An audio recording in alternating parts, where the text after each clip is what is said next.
Main बात यह है कि जो पहले मजदूरों को मिलता था अब वो ठेकेदारों को और ब्यूरोक्रेसी को मिलेगा। जब तक नया कानून को वो वापस नहीं लेते, मनरेगा जैसे के वैसा नहीं रखते, तब तक हम लड़ते रहेंगे।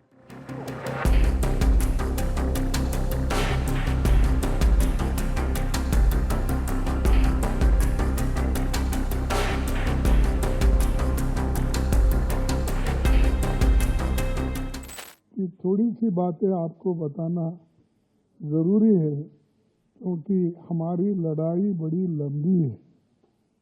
ये लड़ाई कहीं एक जगह चुप बैठ के सत्याग्रह करके घर जाने का नहीं है, या स्लोगन देकर घर जाने का नहीं है।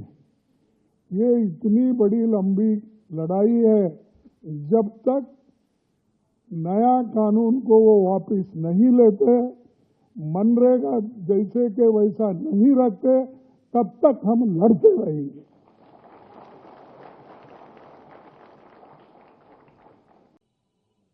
मगर किसानों ने उनको रोक दिया। मुझे याद है पार्लियामेंट में और सड़कों पे किसानों ने नरेंद्र मोदी पर दबाव डालकर, हम सब ने नरेंद्र मोदी और सरकार पर दबाव डालकर उन कानूनों को रद्द कर दिया। अब वही कॉन्सेप्ट जो इन्होंने किसानों के साथ किया था, अब वो मजदूरों के साथ करने की कोशिश कर रहे हैं।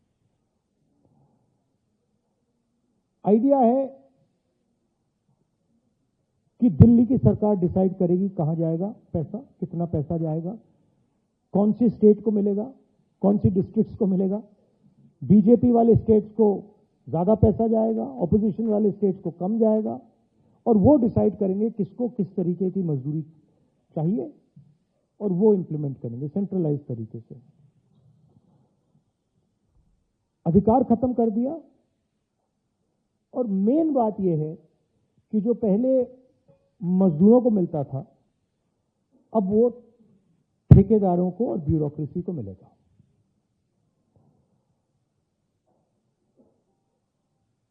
सारी की सारी योजनाएं जो बीजेपी की हैं, इनका लक्ष्य इसी लाइन पे होता है।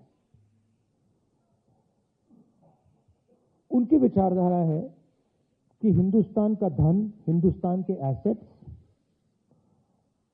चुने हुए लोगों के हाथ में हो, वो डिसाइड करें, वो देश को चलाएं,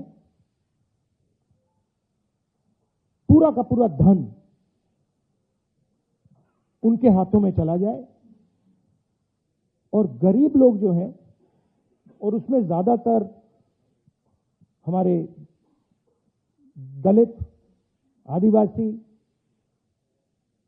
ओबीसी, इस वर्ग के लोग हैं, ये अमीरों पर, अदानी अंबानी जैसे लोगों पर फुली डिपेंडेंट हो जाए और इनकी बात माने, और अगर नहीं माने तो भूखे मर जाए। ये इनका हिंदुस्तान का मॉडल है।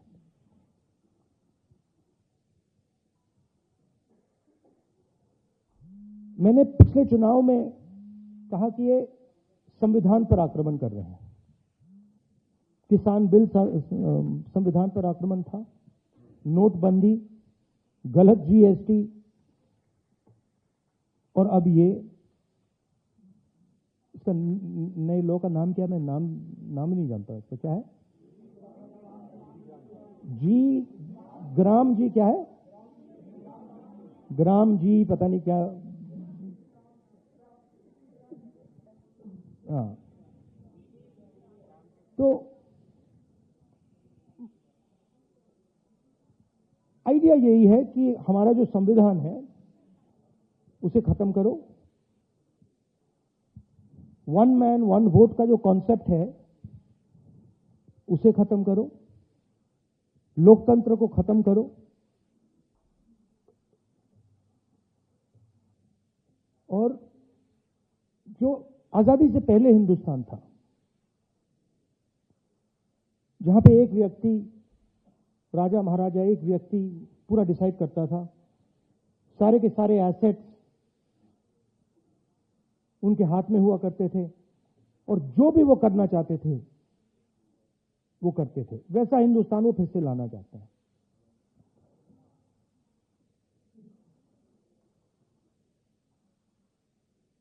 और इनकी इंटेंशन रुकने की नहीं है,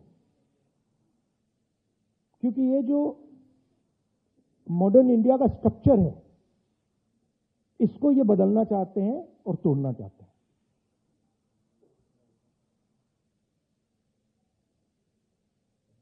एक ही तरीका है इनको रोकने का, और मजदूरों को किसानों ने रास्ता दिखाया है। अगर हम सब एक साथ मिलकर खड़े हो जाएंगे, मैं आपको बता रहा हूं ये डरपोक लोग हैं, मैं अब इनको बहुत अच्छी तरह जानता हूं। ये डरपोक लोग हैं। अगर हम सब एक साथ खड़े हो जाएंगे,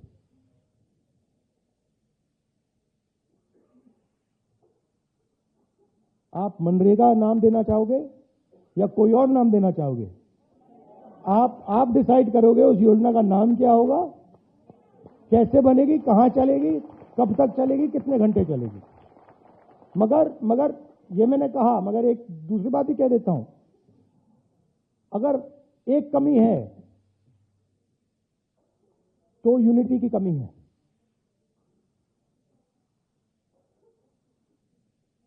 एक साथ गरीब लोग खड़े नहीं होते, अब होना पड़ेगा। और ये एक बहुत बड़ा मौका है।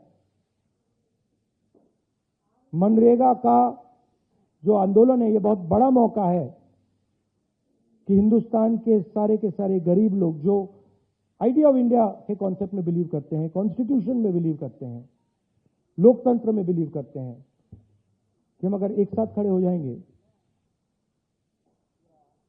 मोदी जी पीछे हट जाएंगे और फिर से मनरेगा चालू हो जाएगा। आप दूर दूर से आए, दिल से आपका धन्यवाद करना चाहता हूं। और जो संदीप ने कहा, जहां भी कांग्रेस पार्टी देश के मजदूरों के साथ खड़ी हो सकती है, वहां आपको कांग्रेस पार्टी खड़ी ही मिलेगी। धन्यवाद।